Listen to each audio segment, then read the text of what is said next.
This is Adam for Sonarworks. In this video, we're going to look at enhancing stereo imaging.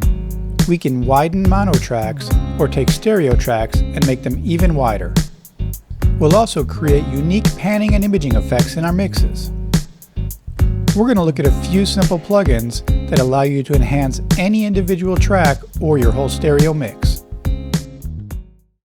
First, let's take a look at our drum beat. It's kind of a disco throwback style drum beat with a little bit of ambience. It's a pretty simple beat with kick, snare, hand clap, and hi-hat. There's some reverb on the drums, but let's mute the reverb and just take a look at the snare. First, I have this non-linear reverb, a really short reverb that's just adding a little punch to the snare drum.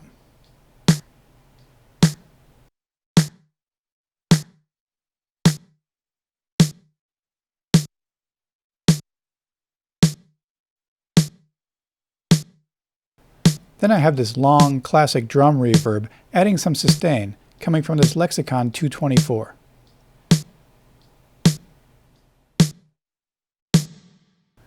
These two reverbs together make a really nice drum reverb, but if I add the Waves S1 imager after the 224, it pushes the reverb even further to the side and makes a really nice stereo room around the drums.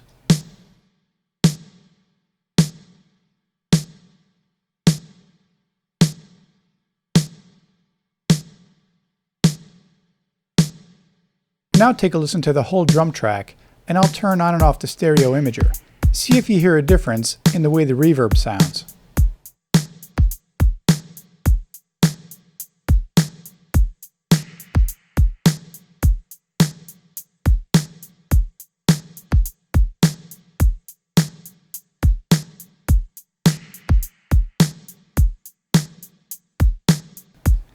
Even though it's subtle, the imager does make the reverb feel a little more special and the drums stay nice and clear in the center. All I had to do on the plugin was slide the width from 1.0 to 1.5. So you can hear that putting a stereo imager after an effects processor really enhances that effect. Remember also that stereo imaging is easier to hear on speakers and not as noticeable on headphones. Now let's take a look at the mono guitar track. I'm going to create a stereo image using the stock Haas Delay, and since it's a mono sound, I'm going to use the mono in, stereo out version of this delay. Let's set the delay to an eighth note on both sides, and we'll set the wet-dry mix to about 20%.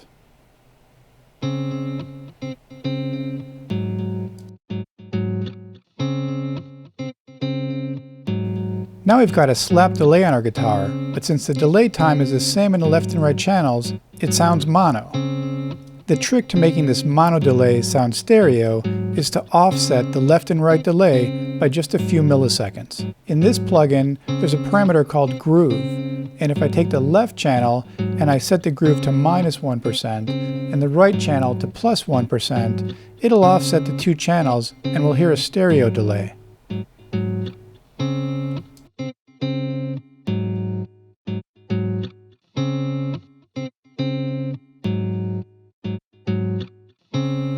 This delay now creates a nice ambience around the guitar. It sort of feels like reverb, but it's just a delay. Most DAWs have a built-in delay that will do this. Just remember to offset the left and right channels to get this stereo effect. Here's the guitar with the stereo slap in the track.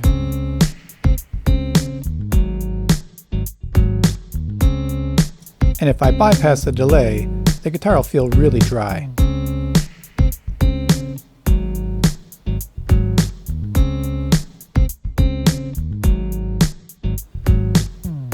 So now we've created a stereo effect by using a delay timed to the track with the left and right sides just offset by a few milliseconds and the wet-dry pretty dry. Let's play with this guitar again. This time, let's make a less ambient sounding effect that still makes our guitar sound stereo.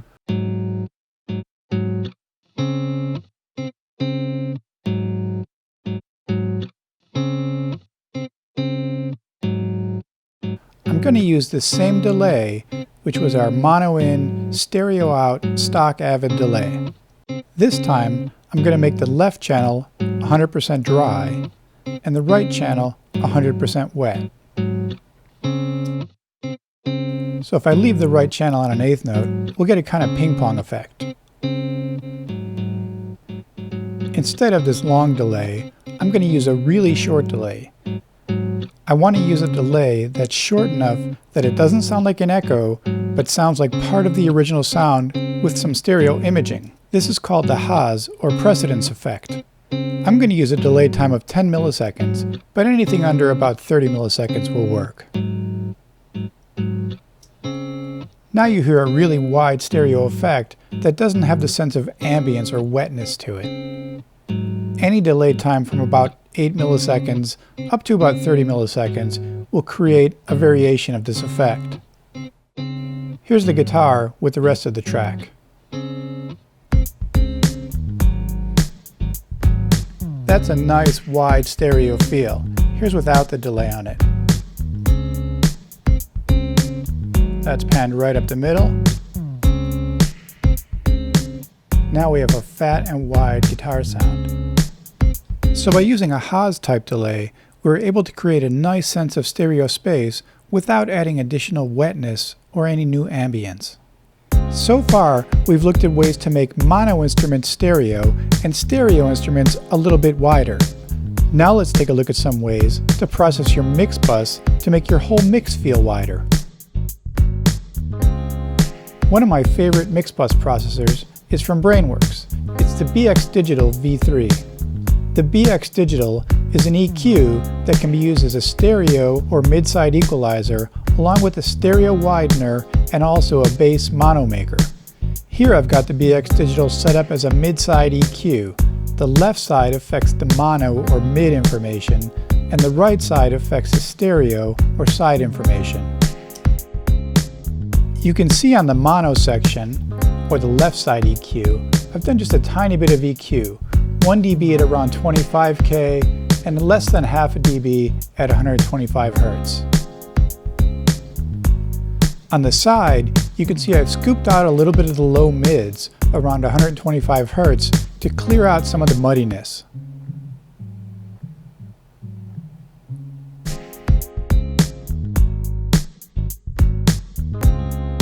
I've also boosted a little bit around 2K, which gives the guitar and the percussion a little clarity. I've also boosted the very high frequencies, about 1.5 dB also. This gives a little sense of space or air on top of the mix, just on the sides. This EQ is pretty subtle, but it does enhance the stereo image. Here's without the EQ, and with it. Using a mid-side EQ like this, especially enhancing the brightness on the sides, lets the mix open up a little bit. It creates a slight difference in the frequency content of the mid versus the sides.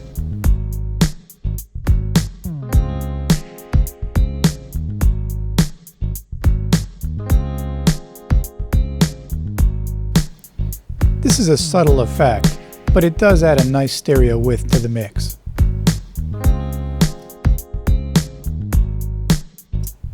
The second thing I like to do with this plugin is simply increase the width of the mix with the stereo width knob. The mix starts at 100%, and I've increased it to about 135%.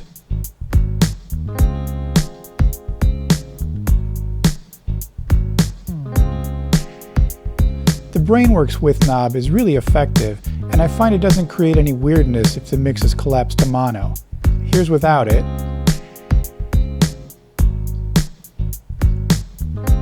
And with it again. I usually just increase this knob until I notice a change and then slightly back it off. Since this is a really simple track, around 135% seems right for this. The third thing that this plugin does, which is really nice for stereo imaging, is this section here called Mono Maker. The Mono Maker takes all the frequencies below this point and centers them. What that does is take any stereo bass information and forces it to the middle, giving the rest of the mix space to spread out. For this example, I've set the frequency to around 200 Hz. That's a little high, but I want you to be able to hear what it's doing. When I turn on the mono maker, you'll hear the bass get more focused in the middle, and the sides will seem to spread out at the higher frequencies.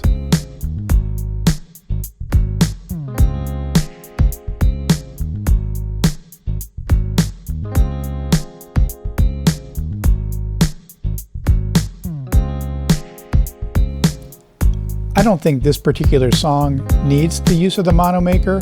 I tend to like it more on pop and rock mixes where the bass can be centered and the rest of the mix can get wide. I usually try the mono maker somewhere between 75 and 150 Hz and see if it makes a difference in your mix. Sometimes it's really magic. So I've done a little bit of mid-side EQ and a little bit of widening with the stereo width knob. Let's listen to our mix with and without this.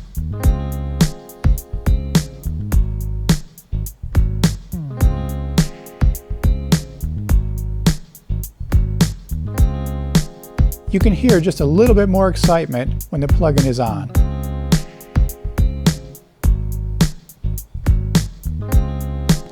As with everything in mixing, a lot of tiny changes add up to a large result. You don't have to go overboard, but a few small stereo imaging changes can add a lot to your mix. So these were just a few of my favorite stereo widening techniques. Almost every DAW and many plugin manufacturers make plugins that do the same thing that I've shown you here. So try these techniques on your own mixes and see what they do for you. And remember, keep your eye out for more video tips from Sonarworks.